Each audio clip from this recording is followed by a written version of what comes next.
मूल प्रकृति अविकृति महदाद्य तस्य विकृत सप्तः षोडकस्तु विकारो न प्रकृति न विकृति पुरुषः।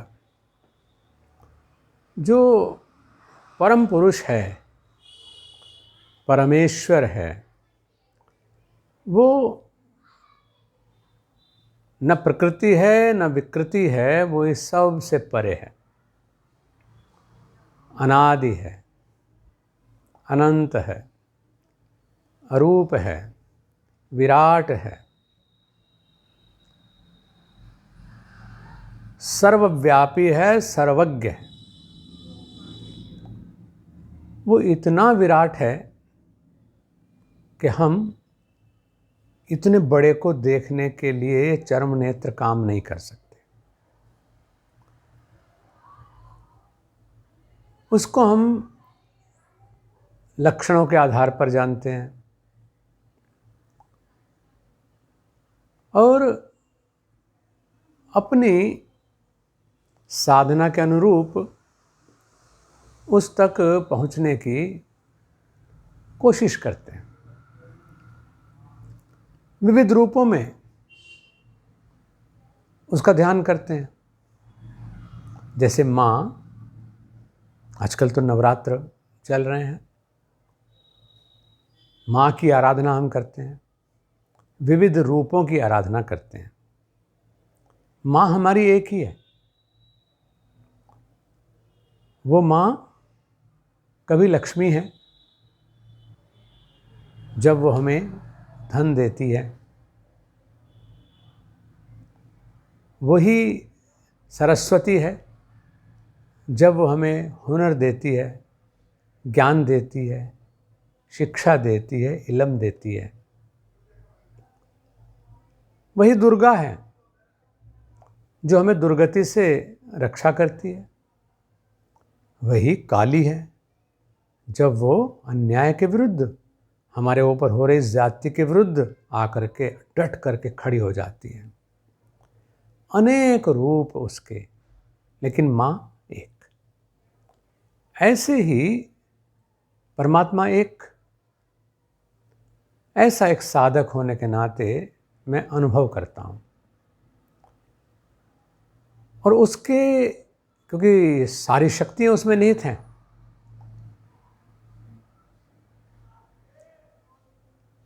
बिन वाणी वक्ता बड़ जोगी, बिनु पद चलहि सुनहि बिनु काना, बिनु कर कर्म करहि विधि नाना। कुछ भी उससे अगम्य नहीं है। लेकिन जो यत ब्रह्मांडे, जो पूरे ब्रह्मांड का नियंता है, तत् पिंडे, वो हमारे पिंड में भी है।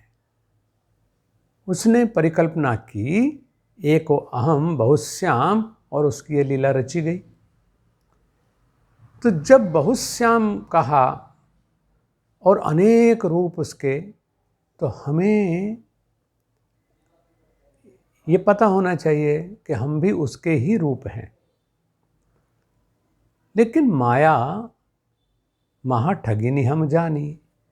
माया हमको आच्छादित कर लेती है, घेर लेती है। हम प्रभावित हो जाते हैं, उसके चक्कर में उलझ जाते हैं। और रोज़मर्रा की ज़िंदगी में भी हम कहते हैं कि ज़रा बस इस चक्कर में हूँ, इससे निकल जाऊँ, फिर ऐसा करूँगा, ये कर लूँ, फिर ऐसा करूँगा। यानी जो करणीय है वो टलता रहता है और उलझन जो है वो बराबर बनी रह जाती है। तो उस माँ की तरह से ही उस परमात्मा के भी अनेक रूप और विशेष रूप से 3 मुख्य कार्य सृष्टि के संचालन और व्यवस्था के लिए हैं। उनके नाम पर ही उनकी शक्तियों का नामकरण हो गया।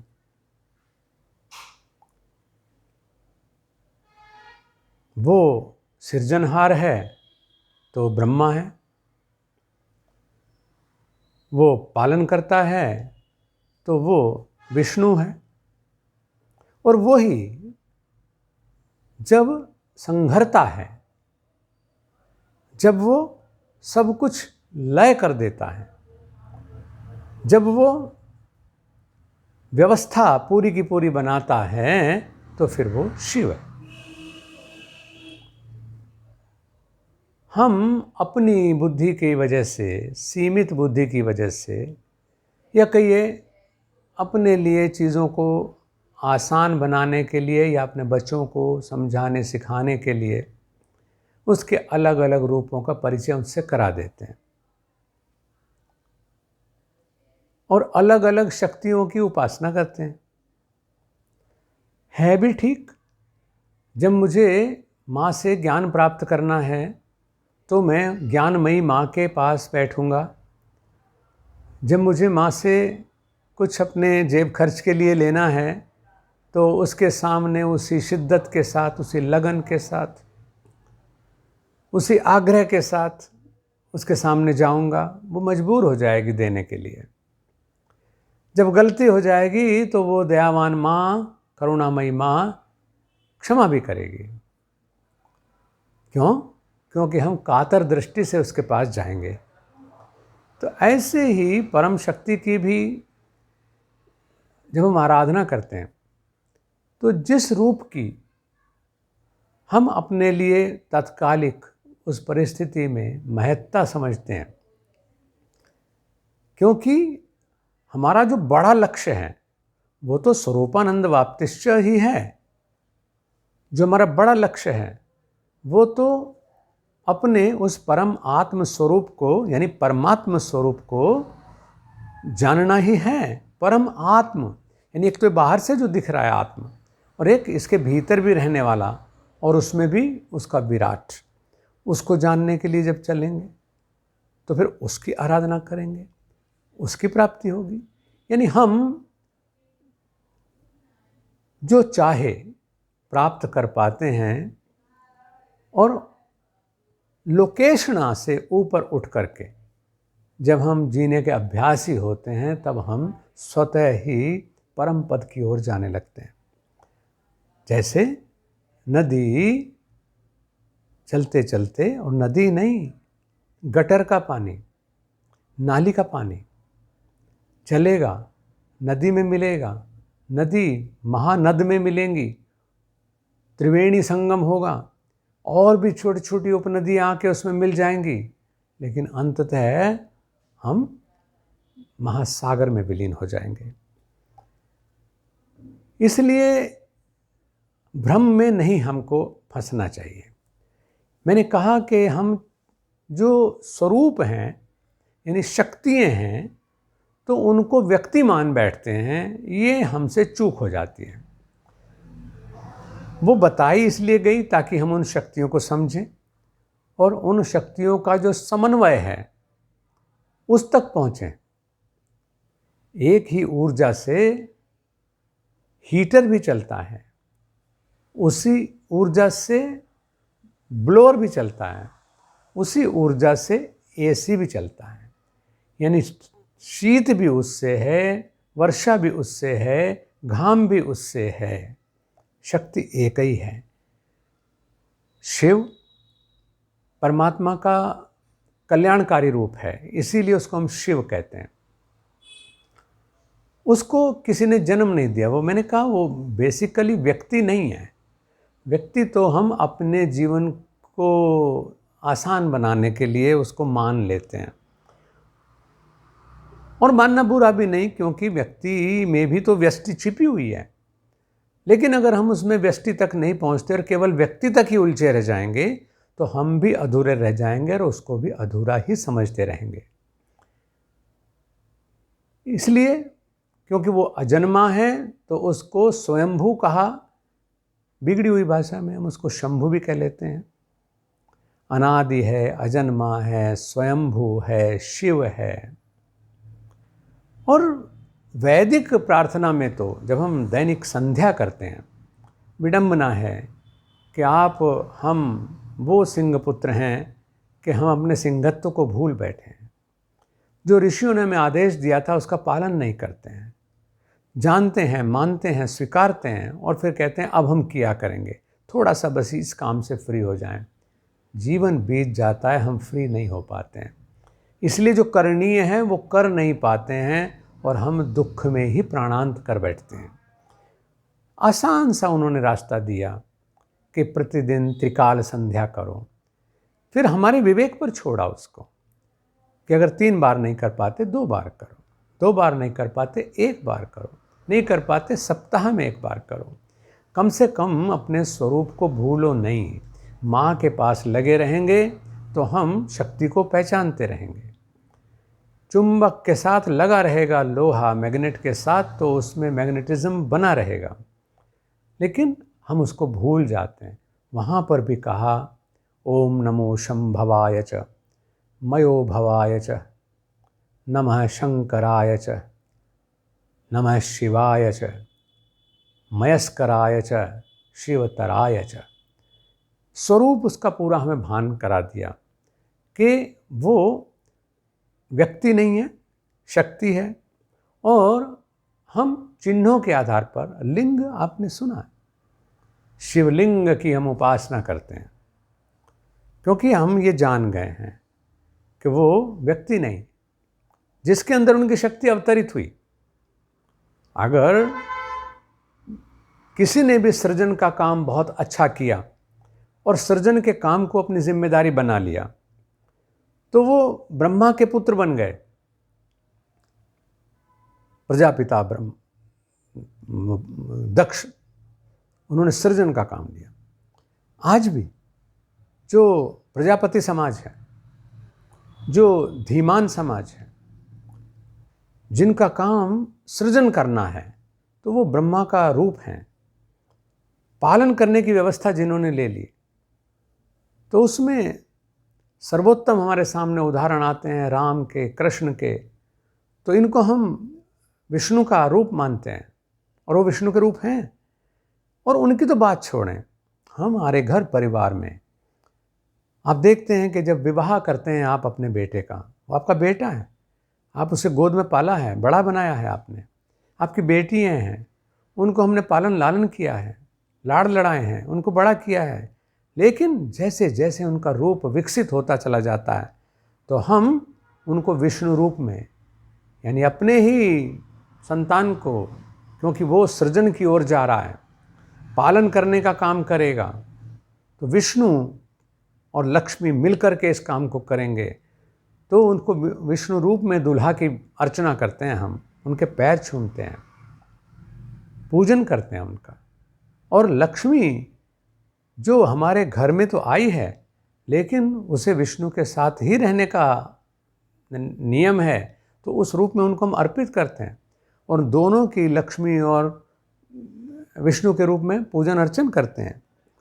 तो इसी प्रकार से जहाँ जहाँ भी ये दिव्यत्व के गुण हैं, वहीं वहीं पर उतनी शक्ति परमात्मा की वास कर रही है।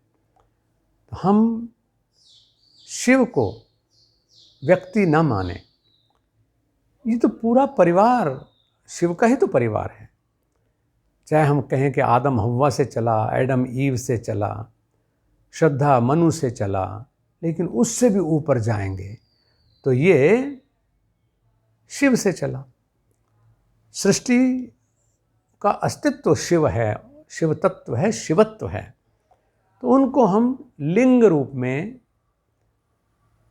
मानते हैं और इसलिए मानते हैं कि कुछ वजह आराधना की चाहिए। ये अलग बात है कि जब शिवलिंग की उपासना शुरू हुई, यहाँ तक के ज्योतिर्लिंग बन गए, 12 ज्योतिर्लिंग बन गए, ताकि धर्म संगठित रहे, धर्म के जो अनुयायी हैं वो जागृत रहें, धर्म हमारे जीवन में रच बस जाए। तो इसलिए जगह जगह पर शिवलिंगों की स्थापना हुई कि व्यक्ति को आसान रास्ता मिले एक शुरुआत करने का।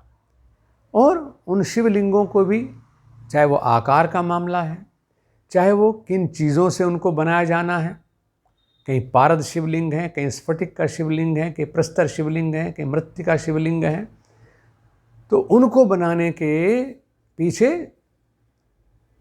बहुत सारे कारण होते हैं।